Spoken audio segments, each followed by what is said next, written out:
tayo gagamit ng mantika. 328 grams na breast chicken. Kasi po ito ay hinugasan ko. So, masyadong magtutubig. Tapunasan po muna.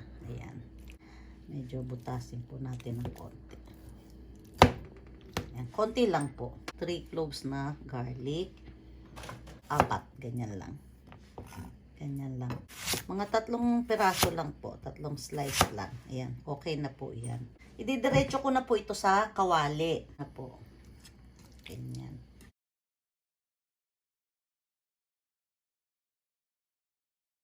Hindi naman po komplikado ang luto nito. Simpleng-simple lang po. Ito po sa ibabaw natin ilalagay.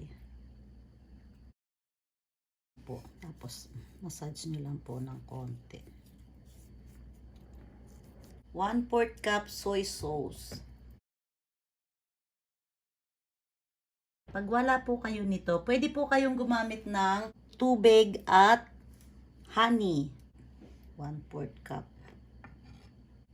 Yan. 1/2 tablespoon oyster sauce.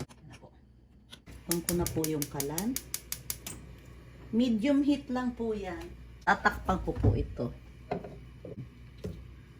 Pakukulan po natin ito sa loob ng 10 minuto. Yan. 4 minutes na po ako.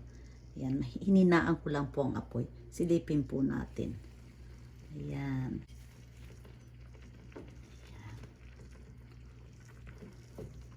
Medyo ikutin ko lang po. Ayan.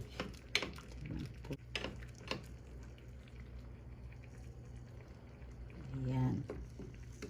Babalik ko po ang takip. Ayan. Katamtaman lang po ang apoy. Kasi po pagka masyadong malakas ang apoy, sumasabog po yung pinakasabaw dito sa may, katulad po nitong gilid na yan. Oh. Kaya katamtaman lang po. At mahihilaw din po ang ating karne kapag ka minamadali po natin ang apoy. Ayan. Kaya tamang-tama lang po yan. Ayan. Naka 10 minutes na po tayo. Buksan po natin. Ayan. Tingnan po natin. Ayan. Hindi natin pwede itong i-overcook. Kasi po yung yung chicken, ang breast chicken po ay tumitigas ang laman. Magdagdag po ako ng 3 minutes. Ayan. Para po yung sauce nito, palalaputin po natin. Ikutin ko po yung chicken.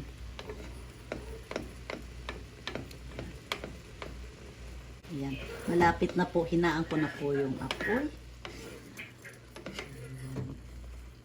Tapos hahayaan lang po natin ito dito. Yan. Naka 3 minutes na po tayo. Hahanguin ko lang po sandali yung chicken. Lalagay po ako ng 1 teaspoon sugar. Yan. Konti pa pong palapot. Yan. Tapos maglalagay po ako ng 1 tablespoon na butter. Para po lumapot lalo yung pinaka-sauce. Nasa inyo po yung kung gusto niyo maglagay ng butter. Pero yung butter nga po kasi minsan nagbibigay ng sarap. At pampalapot din po siya sa sauce. Okay na po. Unang maninipis. Ayan po. Simple lang po ang lasa nito pero tamang-tama po sa mga nagda-diet. Ayan. Ayan po. Ayan po. Kunti lang po. Lakas po ng hangin.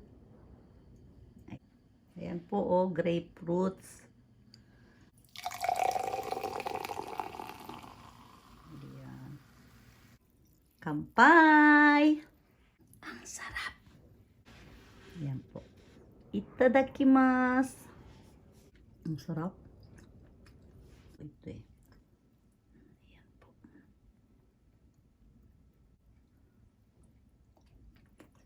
Ang sarap.